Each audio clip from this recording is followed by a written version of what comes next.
Big Les back again, American ISIS. This is May 28th, 2019. This is part 2, and we're going to discuss the 2020 election.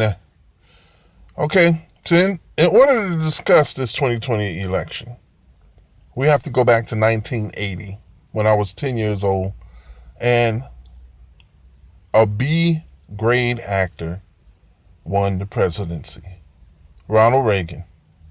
His vice president was George Bush. Director of the CIA, assistant director of the CIA during the John F. Kennedy, Robert Kennedy, Malcolm X, Martin Luther King, and Jack Ruby assassinations.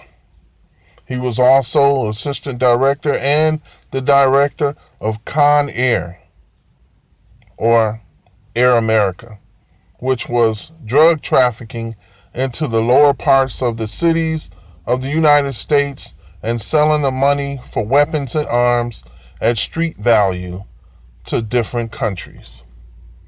America has been in bed with Saudi Arabia since 1938 with an oil deal.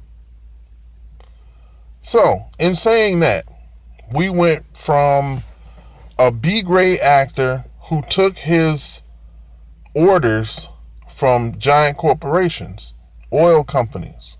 And then all of a sudden in 2003,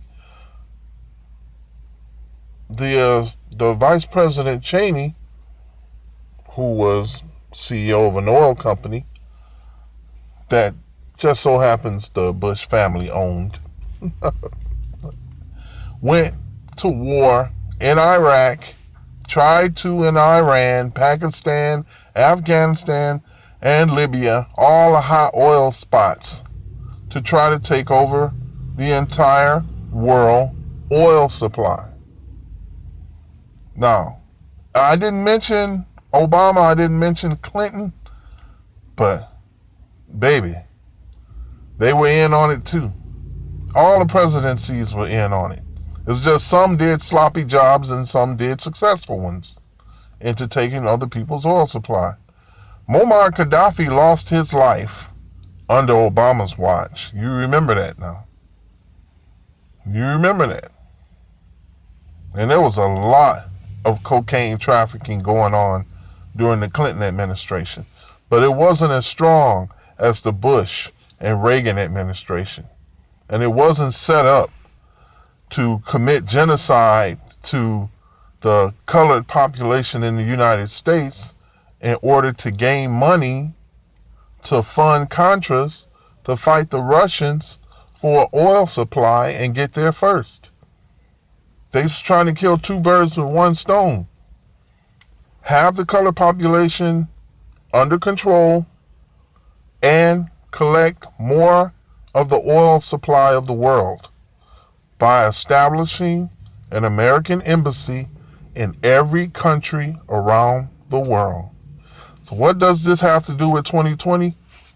Simple. In 2016, instead of electing a qualified woman for the presidency, who was also, crooked as shit, but she wasn't a fucking entertainer, and she wasn't getting her orders and shit from giant corporations.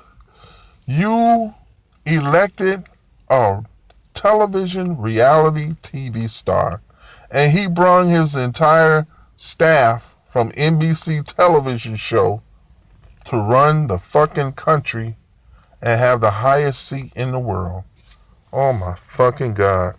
And you're paying for it, ain't you? Oh, you're paying out the ass for it. So to put this asshole in office again for 4 more years, you are cutting your own throat, America. He hasn't did dick. He's been in there for 2.5 years. That's right. It'll be 2.5 years. Remember, this June starts Thursday. This motherfucker been in office 2.5 years and haven't did shit but give the rich and wealthy a 45% tax break forever. Ever. He hasn't worked on infrastructure, no domestic policy whatsoever. Because he can't. He's a reality TV star. He's not a politician. He doesn't know dick. They even said it. The Republicans said, we'll train him as we go along. You can't train the President of the United States, the highest seat in the world, as you go along. So I'm urging y'all to look at Elizabeth Warren in a whole new light. Joe Biden, my man Phil the Burn, they're kind of old, but they know what the hell they're doing. So Cory Booker, he knows what the hell he's doing. Look at these candidates. Look at them and try to avoid putting that asshole back in office, man. Because, hey, if you want a country, that's fine. If you don't, you want to live in squander, go ahead. Re-elect that asshole. See what happens. That's all I got to say about the 2020. I'm not on the Democratic side. I'm not on the Republican side. If a Republican woman was running, I'd vote for her. If it's a Democratic woman running, I'd vote for her. That's it. We can't have another white Republican old bastard in there. We can't. We can't afford that. Okay, that's it. That's my coverage for 2020.